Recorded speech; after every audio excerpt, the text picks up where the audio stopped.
Welcome into another edition of the BlueWhite Tailgate Pawcast. Penn State coming off an off week, but we still got a lot to talk about. Andrew Calista joined by Mike Gross of LNP and Frank Bodani of the York Daily Record. Give those guys a follow at Mike Gross LNP, and Frank is at YDR Penn State. Catch the BlueWhite Tailgate Pawcast everywhere you tune in: Podbean, Spotify, Apple, Amazon, and also on YouTube.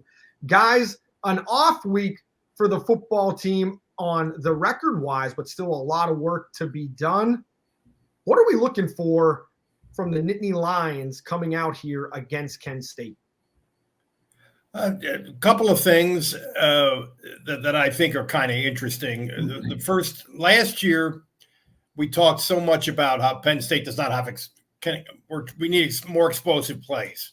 We need more, and the strength of the defense was sacks, tackles for loss, big kind of explosive plays on the defensive side.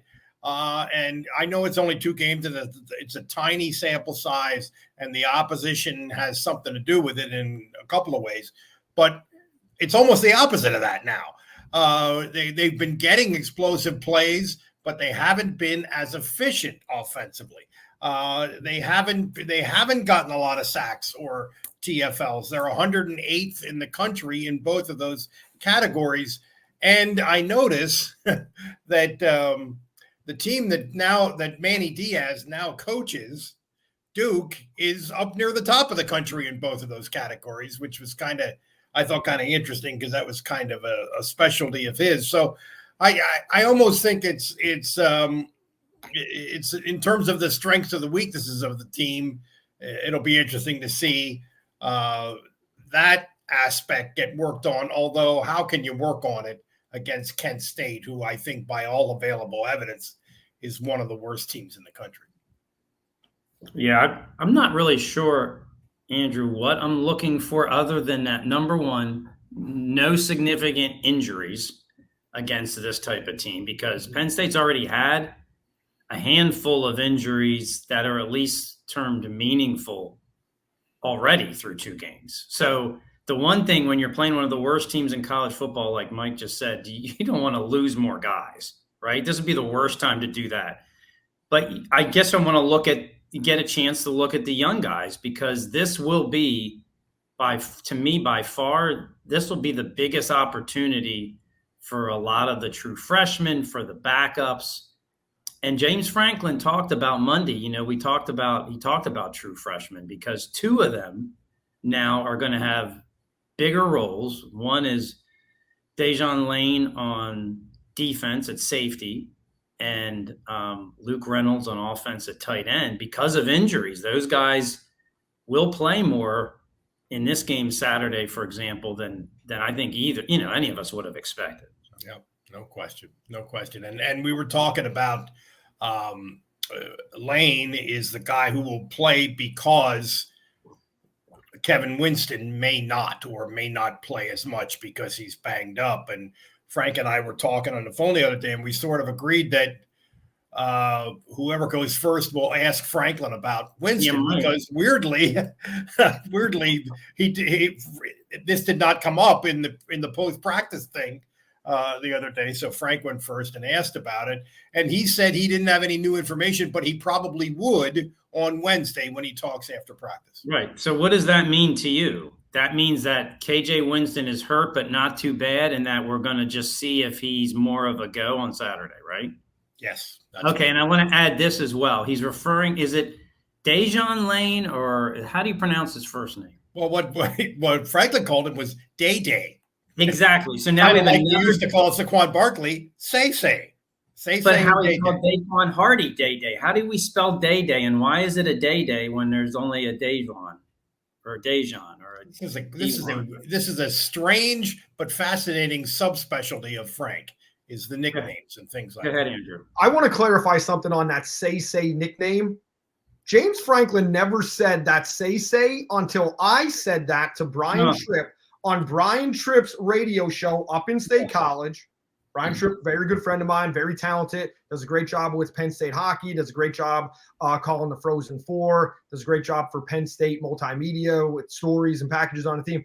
He had his own radio show, and I said, say, and Tripp looked at me and his co-host was like, where did you pull that from? And I'm like, that's what they called him back in Allentown. I'm just telling you. That's what they called him. Next thing you know, James Franklin is dropping that. That can't be a coincidence. I just have to say, from Brian Tripp's ears and to his listeners to James Franklin's mouth, it started right here. I think we also talked about Saquon getting flagged for leaping over a defender in high school when he was at Whitehall and me knowing the official that threw the flag. So I think that's all how it came up. But so does this mean that we either refer to you as AK or KK? Let's go AK. We'll go with AK. But I want to take full credit for say. I will pat myself on the back for that. I think we should shoot for breaking news with every edition of this podcast, and now we've cleared that hurdle for this particular edition. But more into breaking news for the podcast. Right before we come on, Penn State finally gets their night game. Penn State versus the Illini on homecoming, September 21st. I mean, that's got to be pretty cool. Homecoming at night against an opponent with some history. Last time they were in Beaver Stadium, everybody on the field were doing sprints up and down, in a dreadful game to watch. I still have the parking sticker from that 9 overtime game or whatever it was. What do you guys think? Finally, Penn State gets a night game. Normally, this is announced way in advance, especially when they used to print out the tickets and it would be out there on your ticket, wear White House, all that kind of stuff. Finally, makes it official here on September 16th. Penn State is going to be under the lights. Frank, you're all over this stuff. Well, it's crazy because we know this by May or something, right? Yeah. I mean, and the thing is, there is no other times announced on Penn State's schedule. So we know Saturday, and now we kind of know this one because let people understand that we still don't know if it's going to start at 7 or 7:30. But beyond that, we know for sure nothing the rest of the season, which is such a change. I mean, it's hard to imagine if you're actually trying to plan. As you're a fan trying to plan when you're going to these games, it seems ridiculous to me. And I would say I would say that part of it is that the Big Ten's partnerships with TV networks have gotten bigger and more diverse and more valuable. There's just more parts. There's more moving parts in the whole thing. When I think Penn State, Illinois, I think of that 9 overtime game because literally that was one of the worst days of my professional life. I mean, it took 4.5 hours to get up there that day. That was by far the worst traffic. And then an unbelievably bad game. One of the worst games I've ever seen in any sport in 40 years of doing this. Well, and they lost, right? Because if you play a horrendous game, but you win, you don't really remember it quite the same way. But you play that game and then you freaking lose the way they lost. That was just freaking lost, man. I mean, and it was supposed to be a season that was starting off pretty well. And man, did that not go well. But we also remember that Penn State played Illinois in a whiteout game. Andrew, AK was young, but he probably will still have a comment on that too. I believe that was 2008, and perfect timing. Beaver Stadium production crew. It was raining, perfect timing, and they came on. Have you ever seen the rain? It was just great. It was great song. Yeah, it was 2008, and it was after Penn State laid an egg. Out at Illinois in 2007. With that noon kickoff against Illinois. Anthony Morelli didn't have a good game. Offense didn't have a good game. And then it was coming back. They played very well in 2008. That was a great moment. And the way they had it, and the whole stadium's erupting, and they're singing like the whole chorus to that song, Have You Ever Seen the Rain? It was just perfect for a TV timeout. I thought the height of Penn State's in-game production, it really hit their stride from 2005 to 2008, and then all of a sudden there was too much toothpaste that came out of the tube, and you're still trying to force that back in there, and it's that's the high water mark for me, So the other thing about that 9 overtime game was that was kind of the low point with Mike Yurcich unable to run the ball.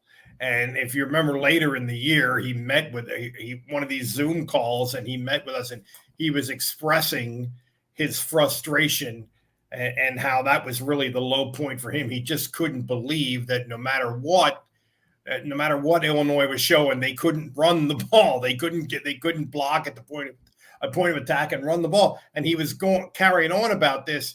And they kind of ended the interview. It was kind of like the vaudeville thing where you give the guy the hook around the neck and yank him off the stage. And after that, Mike Yurcich kind of clammed up in terms of media relations. And so I thought that was an interesting sort of fallout of the game. You know who didn't clam up? Do you remember, guys, me asking the question? Sean Clifford took a cheap shot in that game, and no offensive lineman came to his defense. No offensive lineman came to Clifford's defense. They were going in for a score in the north end zone, took a cheap shot. Nobody came to pick him up. And this was a guy that was injured at Iowa. Yeah. And to me, that was remarkable that nobody came in, defended Clifford. I wasn't advocating for a penalty or anything like that, but nobody even helped him up. And I was disappointed in that because we talked about the attitude along the offensive line. That's something like you want to see. And I remember talking to Matt Stankiewicz, and I asked Matt, if Matt McGloin would have taken a cheap shot, what would you guys have done? He's like, hey, that's our castle, and we're going to defend our castle.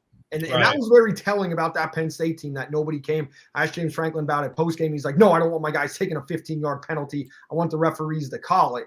But still, the fact that nobody helped them up, that was jarring for me to witness down on the field. Well, now that you mentioned that answer, I sort of do remember that now, maybe. But, yeah, I don't know. That was a little bit of a dysfunctional family at that point. Yeah. Yes. So we have a Kent State team here coming in, loses 71-0, who denied the request from Tennessee to shorten the second half. I shouldn't say denied. They just didn't agree to it. They said, that's not our identity. We're going to play the game out. They lost to St. Francis of Pennsylvania, 23-17, giving St. Francis their first ever win over an FBS team. You're a 49.5-point underdog.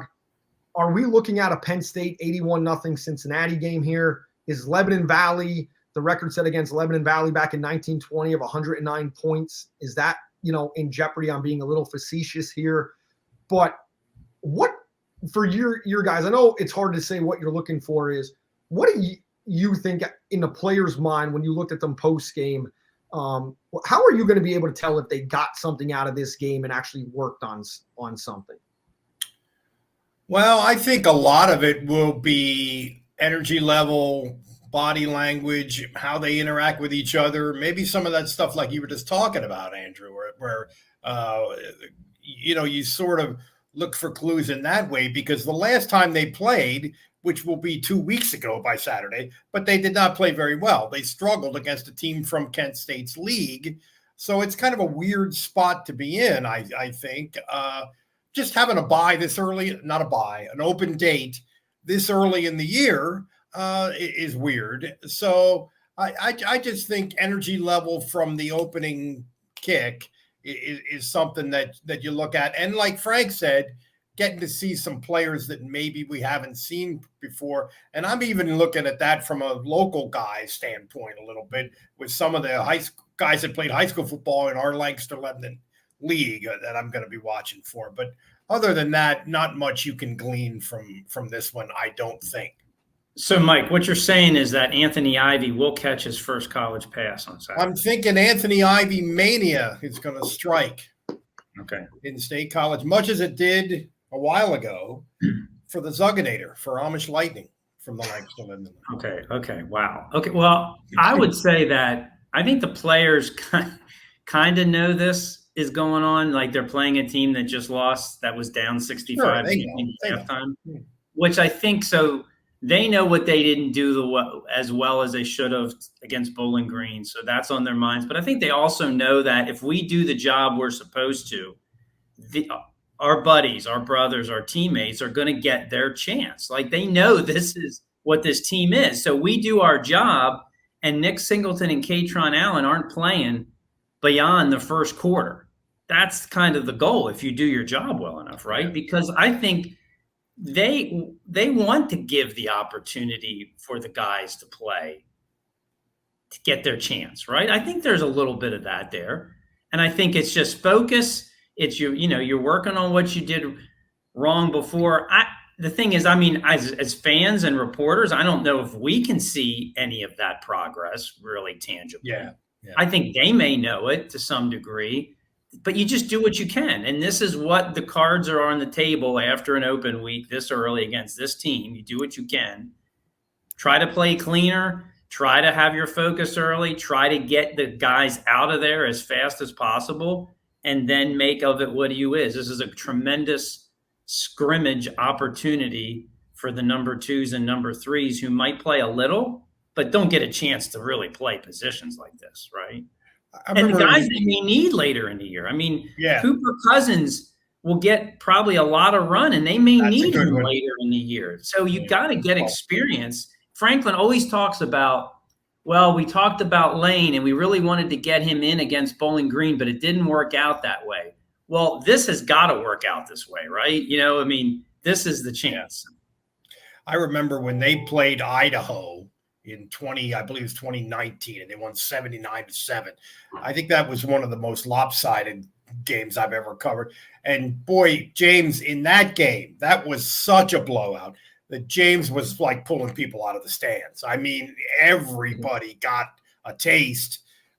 This could be something like that. And the thing is, why is it like that? What the hell happened to Kent State that they are this god-awful bad? But maybe that's not really for our discussion, but it does make me wonder. Yeah, it's a good question because, you think about Mid-America Conference. It's like I've said this a lot about college basketball, for example, where small college teams like Millersville is probably closer to the bottom of Division I than the bottom of Division I is to Kentucky and Duke. You know what I mean? Well, that's kind of how this is. Bowling Green and Kent State are in the same league, but it's much different. It's a much different animal.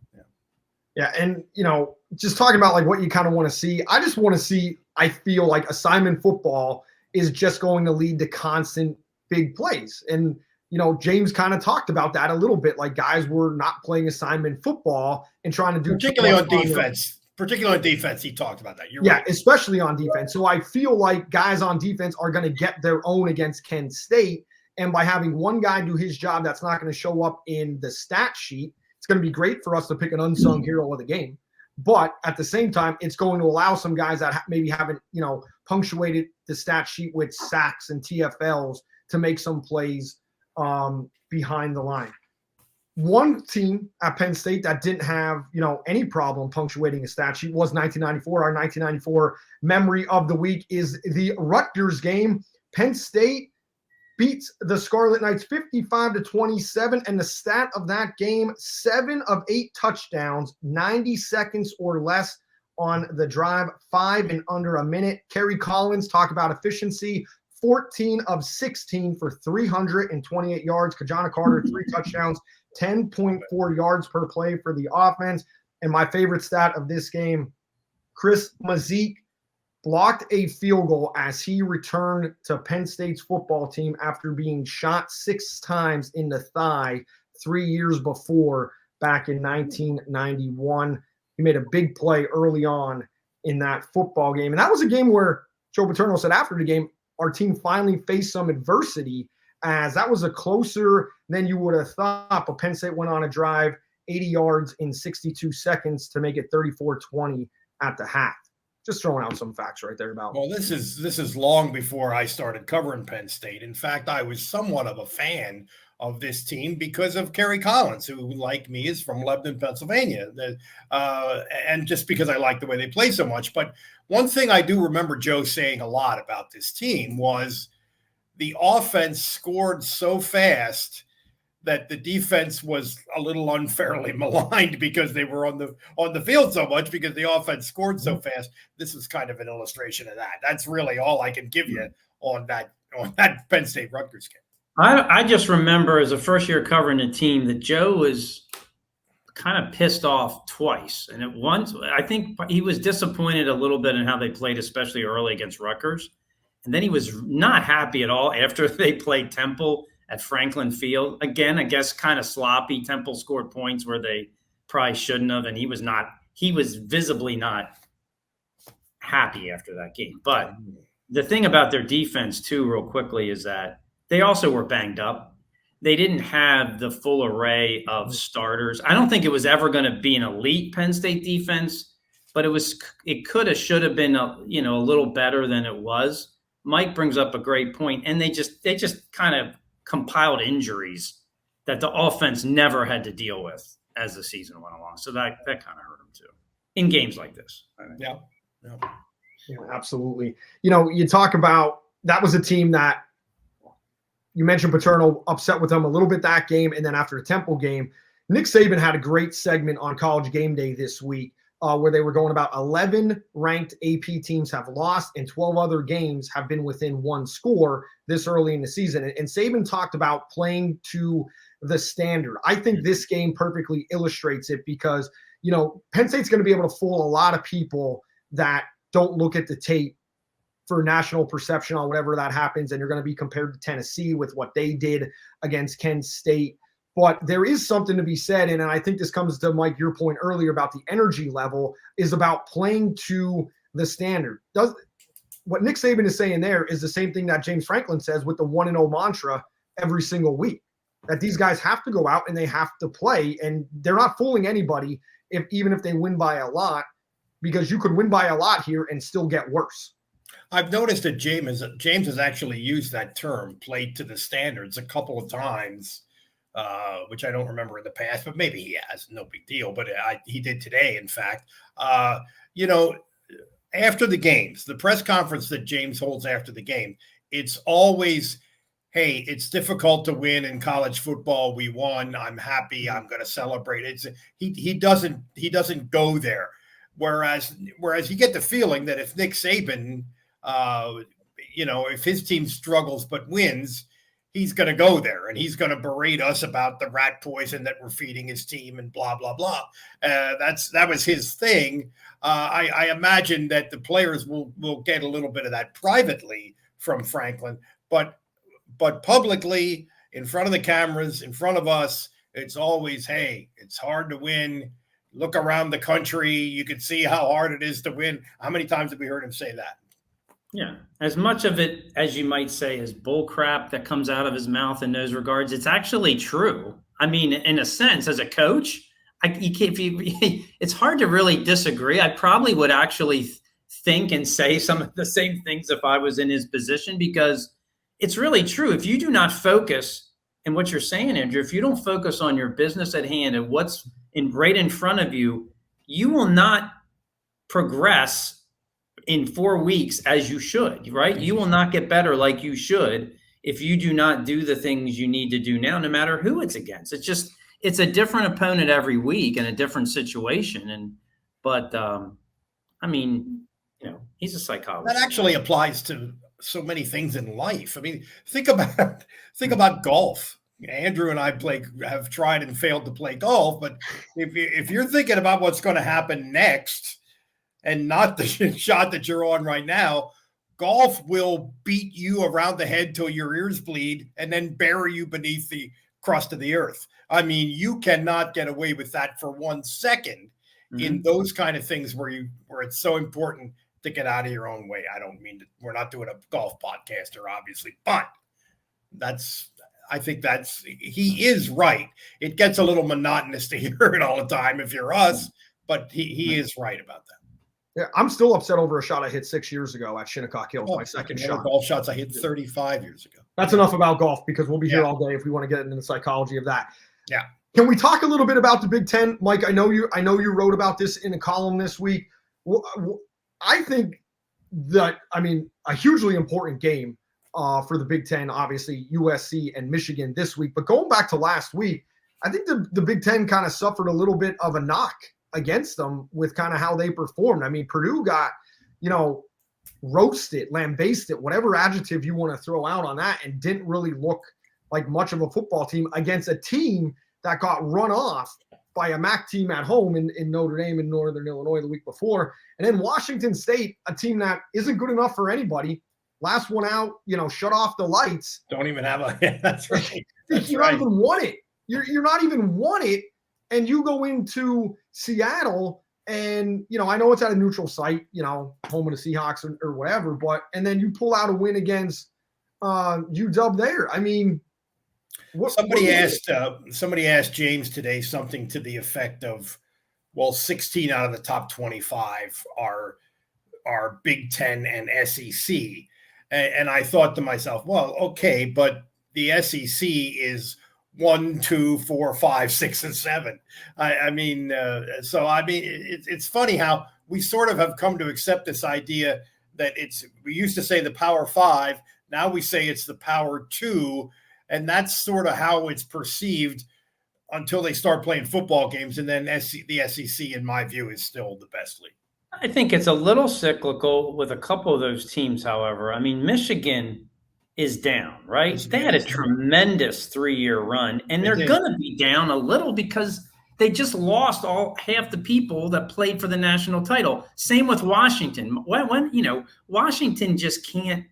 They're not Alabama. So they did everything they could. They played for the national title. They lost their coach and 3/4 of their team. Yeah. So I don't think either team is bad, but to expect both of those teams to be top 5 teams under their circumstances, I think this early in the year, you kind of have to give them a little leeway here. Yeah, those two were to be expected.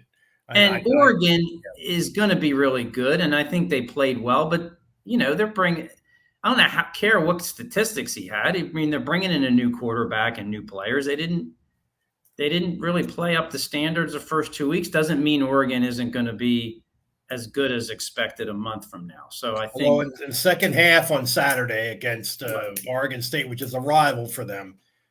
They really rolled. They really rolled. And that Dylan Gabriel, the quarterback you talk about, Frank, he's a great player. He is really a good player. Yeah, I think it's an important week for conference perception going into the playoffs. Michigan State playing at Boston College, Purdue playing Oregon State, and I know they just got their doors ran off, and UCLA and LSU, Rutgers and Virginia Tech. I think I think these are important just for perceptions. Because spots 11 and 12, you never know how it's going to be. And I thought, like, if Penn State goes, 10 and 2 this year, and they're up against an SEC team, and maybe it's an Ole Miss team, I do think, these people who are making You're hanging your hat on Purdue and Michigan State. I don't care what those guys do. They're not going to be good. And you have 18 teams in your league. And to me, they're not all going to be good. And not all the SEC teams are good. Vanderbilt, who did they just lose to? Yeah, well, but the SEC always gets a pass. That's what I'm saying. The SEC always gets a pass. Oh, well, we have Vanderbilt. Mississippi State. But everybody. Not good. Not good at all, Mississippi State. Good. I just think it's important for perception for the strength of the Big Ten, especially if it comes in at 11 and 12, because teams are going to be, I don't want to hear any more about this eye test and stuff like that. So that's just why. Rutgers goes in and takes care of business. UCLA goes in and beats LSU. I think it's huge for the Big Ten. Well, that would change it. I think that's monstrous. That's not going to happen, though. It's not, or we don't think it is, but you never know. When you're talking about the playoff, you're talking about the top 3 or 4 teams in both of those leagues. Mm-hmm. But I think when you get that, like, is Nebraska the 5th best team in the Big Ten right now? The way they're playing, 4th or 5th best team? Well, if Nebraska played LSU, Missouri, Ole Miss, Tennessee on Saturday, they would be a significant underdog against all 4 of those teams. I mean, I just think when you get down below the top 3 or 4, the SEC is there's a little separation. Sure. Yeah. And that's just why I feel, because just say Penn State does have a couple hiccups here. I picked them to go 11 and 1, say they're at 2, maybe it's a 3, and they're fighting for that 12 and 11 spot. The Peach Bowl kind of looms large. And I don't want to say people are going to go back there because you're not supposed to, but it is in the back of people's minds. That's why I think all these non-conference games are important. And also because it shouldn't be in the back of the committee's minds. That would really be stupid behavior on the part of the committee if that's in their minds. Because, I mean, think about what Penn State was going through in terms of who was playing and who wasn't. And, as impressive as Mississippi was, I kind of dismissed that game. I didn't think a week 2 game against Pitt in 2016 should have been in the committee's mind, especially with the way teams were playing at the end of the year and what Penn State was able to do. But, 16 was a unique situation. That was interesting, and we could really debate that one, but that was a unique situation, and it may have come into play a little bit how Penn State was playing the first month of the season. That's ridiculous. Refresh my memory. Did Kirk Herbstreit on that final weekend vouch for Ohio State to get the playoff? No, I believe he did the opposite. I thought he did the opposite. Did he? I thought he went for Ohio State. Oh, I could be wrong. I thought he went for Ohio State, and I believe it was the eye test. I believe we'll have to go back and check that because I think I love what Kirk Herbstreit does. I love his Joey Galloway. I think he's great. I think he's great. Yeah, Joey Galloway was very much pro Penn State, but I think he also said, I think it's going to be the Buckeyes. But Joey Galloway had a lot of complimentary things to say about Penn State as well that year. I only bring it up because you have to, I guess some people think you got to look at numbers and records and the whole season. But if you looked at that, that's an example of that Penn State team was on a 9-game winning streak. They were significantly better to me at that moment than Ohio State was. And to me, really, Frank? Significantly better than Ohio State was. Yeah, and I think it proved out when you went to the bowl game and Ohio State got run over. They ran out of gas. They just were not motivated as well. And I guess they did find enough in it to beat Michigan. That did help. But okay. I think Penn State was the hottest, arguably them and USC were the 2 hottest teams in the country. And I think that kind of got left out of the equation on who you are picking for your top 4 teams. I think Penn State was a better selection in Washington and a better selection in Ohio State that year. And I don't know how exactly some of this will change in like the 10, 11, 12 range. Yeah. This coming year. That'll be interesting. At the time of the Penn State-Ohio State game, in the immediate aftermath of that game, I had no problem with Ohio State because I thought, if those two, I really felt like if Ohio State and Penn State played 10 times, Ohio State would win 7 of them. But by the end of the year, the way Penn State was playing at the end of the year and the way Ohio State was playing at the end of the year, I wasn't so sure about that. And I thought that's kind of what I might be remembering this wrong, but I thought that's kind of what Herbstreit said. That Penn State really is a hot team, and I'm not sure. A few weeks ago, I felt a little bit differently about that. They really were. That really was an extreme example of the hot team. Right. I don't think it was about who was the better roster. I'm sorry. I don't mean to make it sound like I thought Penn State had the better roster than Ohio State. I just thought it's one of those things in sports where you get a team where they're on a streak where they're going to find a way to win. And when they found a way to beat Wisconsin, I'm thinking, it's not that they're the greatest team, but who can beat them right now? So, I remember that game. The simple thing. They were down 28-7, right? Yes. They were down 28-7, and they hit a big play right before halftime.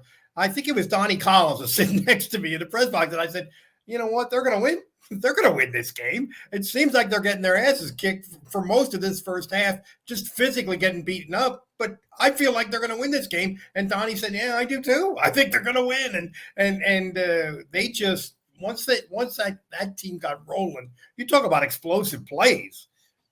Not a problem for that group. Mike Gesicki, you know how he did the train celebration? And I'm like, what's with this celebration? He's like, everybody who wasn't on the train, it's too late. It's too late. I remember that. That's what he said. I love talking to Mike Gesicki. Okay. Relax, Mike. Relax. I love when he comes back to Beaver Stadium. He was back for a blue-white game a couple of years ago, just chatting him up on the sidelines, and he was all incognito.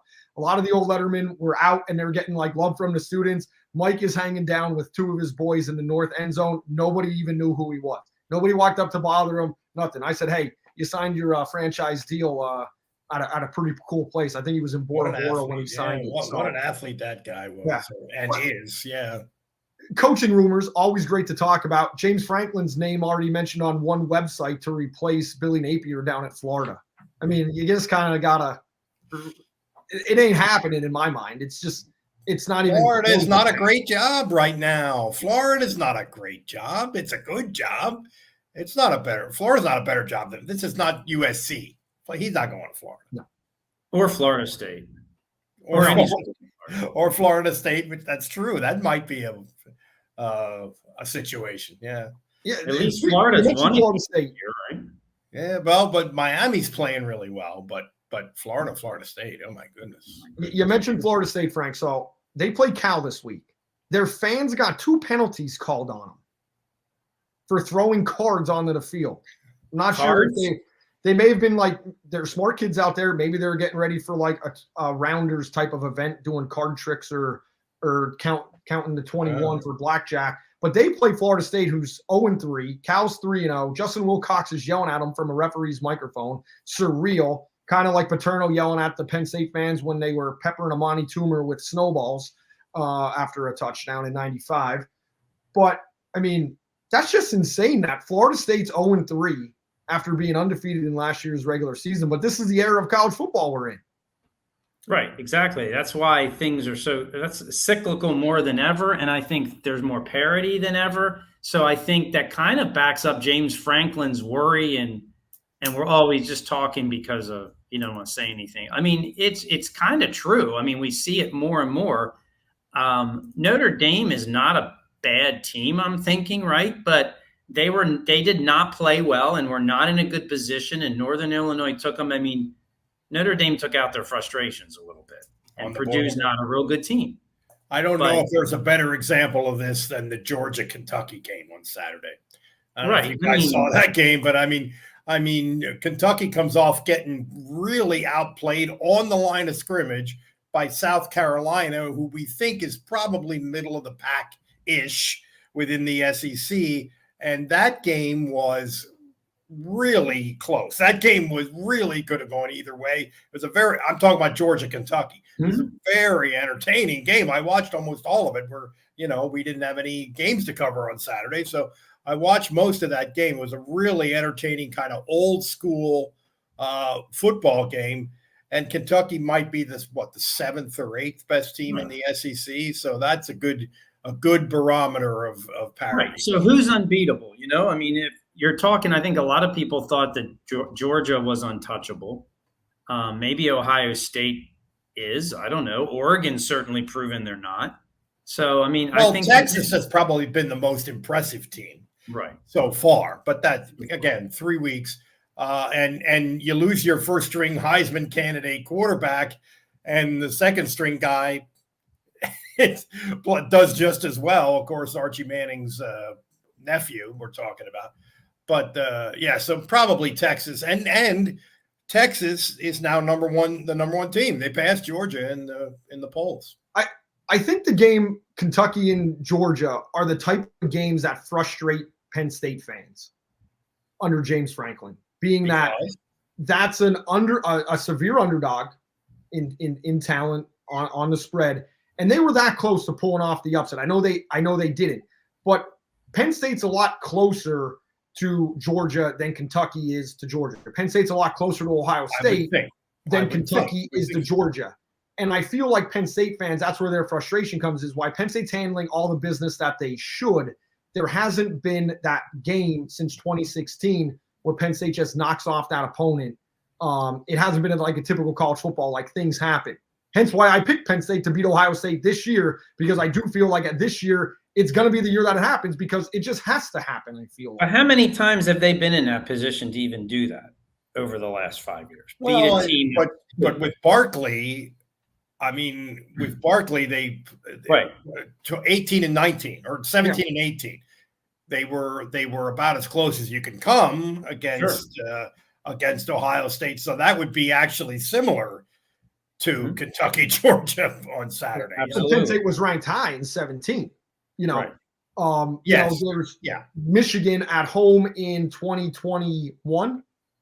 The crossing route that they ended up taking for a score. Oh, yeah. Like there's one of those things, like lead late, let it slip away. And that's why I'm saying I think it would have been very frustrating for Penn State fans watching Kentucky beat Georgia. Gratifying, but yet frustrating at the same time. Yeah, I agree. Yeah. All right, we haven't made predictions. I feel even terrible about making predictions about this game. I don't even think the game should be on the board. 49.5 point spread. why don't we just throw some numbers out there? Which one of you two guys want to be the brave one and pick a final first for Penn State hosting Kent State? I'll go 63-6. I think that's pretty good. I didn't make an actual prediction yet. I didn't really think this through. I don't know how much there is to think through. I guess right on the spot, I don't think they may score 71 to match Tennessee. So I think the 60 somewhere is where I would fall. As now, does Kent State score? That's a tough question because I think Penn State is going to have so many backups in so early. Yeah. Maybe that could happen. But I'm going to say they score and they make the extra point. They're going to get a touchdown. 7 points. I'm cheating a little bit going off of Mike's pick. So I'm going to pick 64, 1 touchdown less than Tennessee. I'm not exactly sure on the math there on how that works out. But 64-10. And I feel that way going into the psychology degree as James Franklin has gotten older. We all know the Key and Peele skit of calling the timeout against Buffalo to secure a shutout and things like that. James is more mellow. We're over a decade. And I think he's going to, guys will be in there, a lot of base shown. And I just think Kent State will get a score. Maybe it's a tip ball with 2 Penn State defenders colliding in the secondary and something crazy like that happens. So I'll go 64-10. Any misses, guys, that we didn't cover around the nation? This is a good week to talk about it. Anything at all that you guys want to talk about? We're hoping for better press box food this week. Oh my goodness, Lord. That was I could have starved partially at that game. And that's saying something. It really is, because I would have had to, people say go down to the concessions, but that's not so easy when you're working a game, right? Yeah, that's a challenge for you guys. If it gets out of hand, I want somebody walking out the backside of Beaver Stadium. Take some photos of the strangest things you could find in the press box. My favorite is the pencil sharpener all the way down to the south side of the press box. It's one of my favorite parts of the press box. Also, walking up to the roof, not supposed to do that. I've done it a couple times. Peek my head out. Wow. And then there's a way to walk out of the press box all the way down. I do that all the time. You do that? Yeah. Is it still chained off? Because I've done it and it's chained off, and I've hopped over the change. And you hopped over the chain at the end. I took down a guy against Bowling Green who had never done the steps. I think he was from Bowling Green. Yeah. And he's like, I guess this is going to cure my fear of heights. I'm like, oh, what did I get us into? This guy's going to be sitting here on the steps here the whole time. Someone's going to have to rescue him. I did that with a laptop in the rain one time, and it was slick.